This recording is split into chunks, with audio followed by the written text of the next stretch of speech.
Ayan, so may mga patients tayo nagtatanong if yung mesolipo ng tummy daw or ng abdomen is permanent.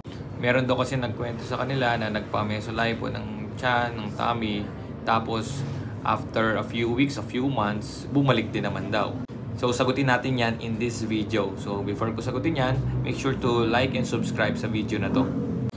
Now, going back to the question, is mesolipo permanent?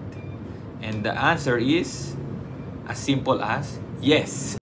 Ideally and theoretically, yes, permanent ang mesolipo kasi mag-i-inject ang doctor mo ng fat dissolving agent dun sa yung subcutaneous or dun sa fat layer.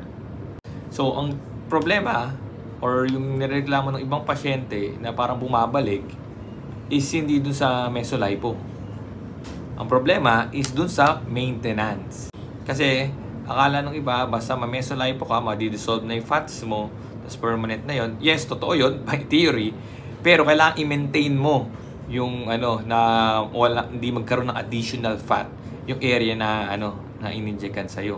Yung iba kasi, after ng mesolipo, hindi na nagda-diet, hindi rin nag-exercise. Ang reason nila, may mesolipo rin naman daw. So, in return, ang nangyayari, napapalitan lang ng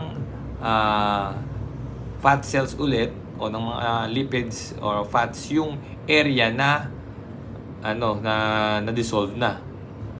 So, bumabalik.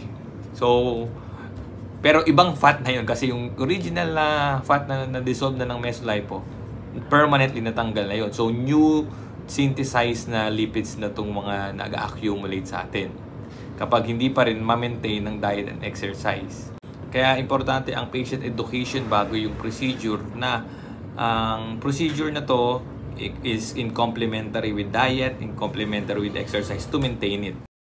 Importante ang discipline dito sa na to, sa ating strategy na to. Subscribe for more weight loss tips. See you.